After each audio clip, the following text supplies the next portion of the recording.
Local telecoms company Caricel is locked in an intense legal battle to save its license and to continue operating. In a frank and open exclusive interview with Weekend Business Report, the company's owners said they're willing to go all the way to the UK-based Privy Council if that's what it takes. Two existing telecoms companies merged in 2012 to form Symbiote Investments Limited, which trades as Caricel. The company sought a spectrum license to operate, which was granted in 2016. However, that license was revoked soon after, following concerns raised by the Office of the Contractor General and a former government minister. Although the government did grant the spectrum license in 2016, by December of that year, it had started a process of investigating and reviewing the company's fit and proper standing to continue to hold those licenses. It's important that anyone who reviews this kind of experience knows that the complainant against the company was actually a minister of government. The Minister of National Security made a report to the regulators. The regulators investigated, and another minister of government ultimately revoked the license pursuant to the report that was made by his colleague minister. I am a receipt of a recommendation from the OUR, and as such, I am proceeding with the revocation. That is the issue which continues in court. We are now in the Court of Appeal because at every turn, the Supreme Court judges would not give us permission to have the minister's decision reviewed by the full court. In the meantime, successive judges, and the Court of Appeal followed suit, have given us a stay of the revocation order, which has permitted us to continue in business. So we continue in business now under a court-imposed stay. But naturally, we have taken advice and done other things to ensure that we can continue to operate while the legal issues are taken through the court. Symbiote Investments Limited Director and CEO Laurel Lawrence says the legal battle has hindered Caricel's growth. You know, it becomes very difficult to raise funds, whether it is equity or through loans. That is the main impact, because despite those challenges, the market remains unserved, and as a result of that, persons are still waiting and hoping that they can have an alternative to what exists, and that's what we represent. The Caricel CEO says despite many people believing that the local telecoms market is already saturated, there is still space for his company.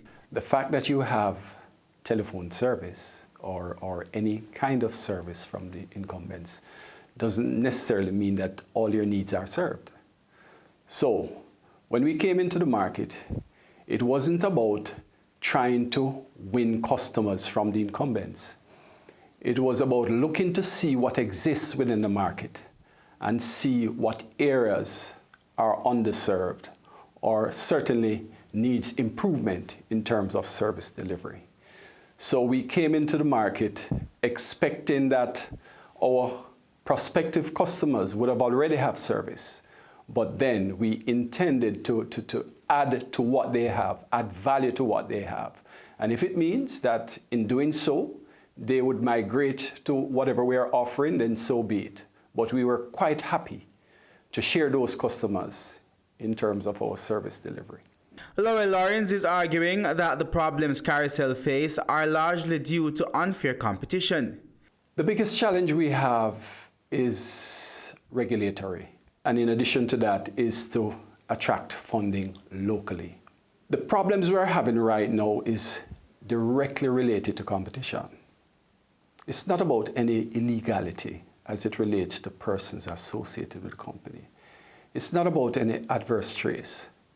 It's about competition, trying to ensure that this company, which has stepped into the market with superior technology, this company that is the first to bring LTE to Jamaica, that we present a real threat to the existing operators. And in this country, We think that the best way to compete is to kill the competition. And that's very unfortunate, because when we ventured in this telecommunications industry, we didn't think about killing the competition. We didn't think about taking away the competition's customers. We came here rather to provide good quality service, world-class service. And I dare say that we have the infrastructure, we have the people, we have the expertise to do it, and we are in fact doing it. He says the concerns being raised by the Office of the Contractor General and the Wholeness Administration are unfounded. Whenever you're accused of something and you say to those who accuse you, you say to them, listen, I'm prepared to come and sit with you and explain to you what is happening. And those persons will say to you, no, I don't want to hear a word from you. I'm not interested. Then it tells you that something is not right. Everything that we have been done above board. We have never asked for any favors. We have played by the rules. And despite doing that, we're told that we cannot continue our business.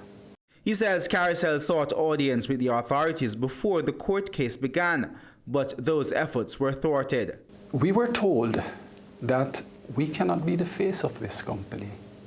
We were told that we need to sell. So of course, you would have heard that we attracted a buyer, the South Africans, and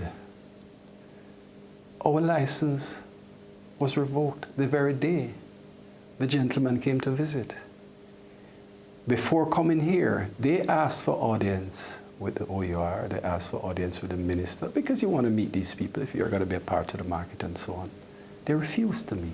You need to understand, in Jamaica, you're being told that if you're not high-colored, so to speak, you can't do certain things. And that is what we have been grappling with. Meanwhile, Minette Lawrence says the Caricel case is extremely important to how governments interact with businesses. This case, its significance exceeds just the telecommunications industry. If you look at it just from the broad context of public law, which is all the jurisprudence that develops around how governments interact with investors, with citizens in general, its greatest significance perhaps starts there, because here you have a citizen of a country who was deemed eligible to take a very valuable asset, and within 2 years of a 15-year license, it is being taken back by the same government who granted it. And so questions arise as to the government's conduct.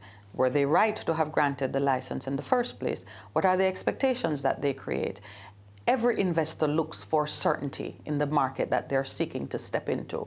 And if you are going to make a substantial investment, such as the one we've made, and then find that 2 years after you've committed yourself, you are in another 2-year fight with the very government that granted you the license. Those are issues that are important, not just locally, but they're important to the international market that seeks to come here for investment purposes. And then you have the whole question of your constitutional rights. As a citizen, do you have a right to do business? Do you have an expectation that your government will deal fairly and honestly with you if there are issues concerning the business you're in? So we know that the government had concerns about an individual connected to the business. How they treated with that individual was a matter of importance to us. Well, now, finally, he has taken his own lawsuit. So he has put the issue before the court as to whether the government's stigmatizing his company, his reputation, and seeking to exclude him from a business, whether that was constitutional, fair treatment under the Constitution. She hopes the case will influence regulatory change. In the meantime, Laurel Lawrence says he's confident the local courts will rule in his favor. As it stands, our Matlin court is to get that decision reversed, overturned, whatever the case may be. I am confident that that will happen, because the grounds or the basis on which it was done is totally unfair. The allegations are unfounded, and we have presented and we will continue to present the evidence to support that. But he's willing to take the matter to the Privy Council if he needs to. We are quite prepared to go there, but I promise you that the Jamaican people will not be denied service from their own, service that they deserve.